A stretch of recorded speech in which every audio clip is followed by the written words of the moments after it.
Hey guys, welcome to my channel. ఇప్పుడు చూస్తున్న దేవస్థానం వచ్చేసి నంద్యాల జిల్లా రంగాపురం సమీపం నుండి 5 కిలోమీటర్ల దూరంలో ఉన్న శ్రీ గణమద్దిలేటి స్వామివారి దేవస్థానం. ఓకే గైస్, కిందికి వెళ్ళి చూసేద్దాం. ఇప్పుడు చూస్తున్నాం కదా మనం, కుడివైపుకు వచ్చేసి అమ్మవారి దేవస్థానం, ఎడమ వైపుకు వచ్చేసి శ్రీ గణమద్దిలేటి స్వామివారి దేవస్థానం. గర్భగుడిలో వచ్చేసి ఎలాంటి కెమెరాస్ కానీ మొబైల్స్ కానీ యూజ్ చేయకూడదు, అనుమతి లేవు. ఈ దేవస్థానం వచ్చేసి శుక్ల శనివారాల్లో మాత్రమే భక్తులతో రద్దీగా కూడి ఉంటుంది. ఓకే గైస్, ఇప్పుడు వచ్చేసి మనం అక్కడ కనిపిస్తున్న గుడి దగ్గరికి వెళ్దాం. గైస్, ఇప్పుడు వచ్చేసి మనం శ్రీ స్వామివారి ధ్వజస్తంభం దగ్గర ఉన్నాము. ఇక్కడికి వచ్చిన భక్తాదులు వాళ్ళ మొక్కులను ఇలా వాళ్ళ చేతికి ఉన్న గాజులను ఇలా కట్టేసి వెళ్ళిపోతుంటారు.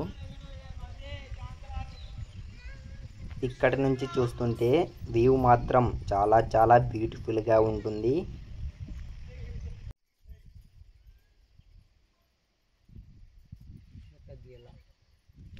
ఓకే గైస్, ఇప్పుడు కనిపిస్తున్నాయి కదా మనకు ఇక్కడ ఈ రాళ్ళు వచ్చేసి ఇక్కడికి వచ్చేసిన భక్తాదులు వాళ్ళ మొక్కులను ఇలా పేర్చి మొక్కి వెళ్ళిపోతుంటారు.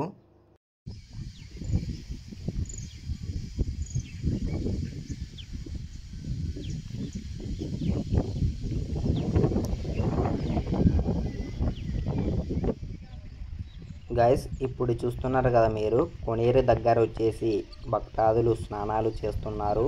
అక్కడికి వెళ్దాం. ఓకే గైస్,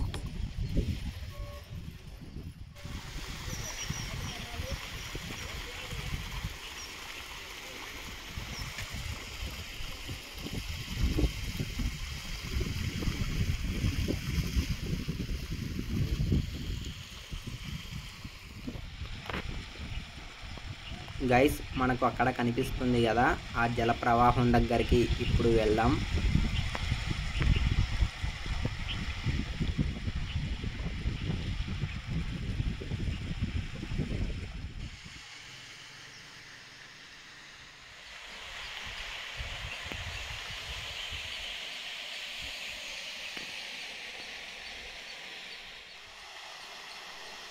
గైస్, అక్కడికి వెళ్ళడానికి మాత్రం మనకు దారి లేదు, అలా కొండను పట్టుకొని వెళ్ళిపోవాల్సిందే.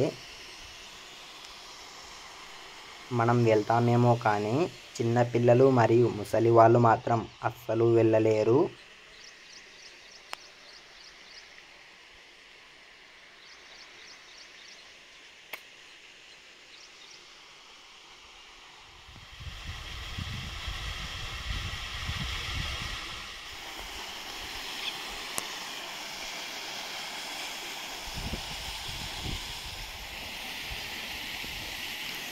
గైస్, చూస్తున్నాం కదా మనం, ఇది ఒక వాగు. మనం అక్కడి నుంచి చూస్తే ఏదో జల ప్రవాహం అని అనుకున్నాము.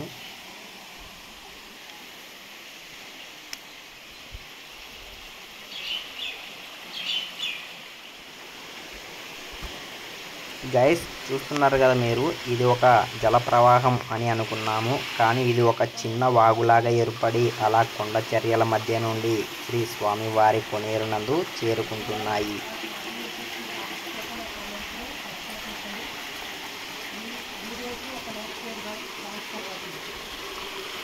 ఓకే గైస్, మీరు ఇంతవరకు మన వీడియోకి లైక్ చేయకపోతే లైక్ చేయండి. ఇలాంటి మరిన్ని వీడియోస్ కోసం మన ఛానల్ని సబ్స్క్రైబ్ చేసుకోండి.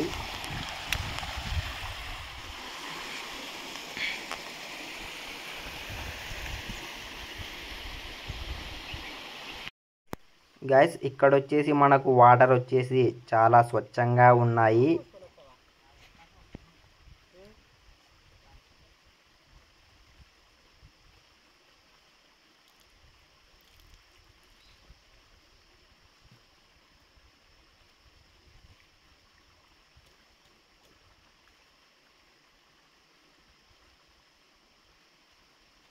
ఈ వాటర్ వచ్చేసి చాలా స్వచ్ఛంగా మరియు తేటగా చాలా రుచిగా ఉంటాయి. ఎందుకంటే ఈ వాటర్ వచ్చేసి ప్రకృతి నుంచి సహజ సిద్ధంగా ఏర్పడ్డాయి. ఓకే గైస్, నెక్స్ట్ వీడియోలో మళ్ళీ కలుసుకుందాం. Thanks for watching all.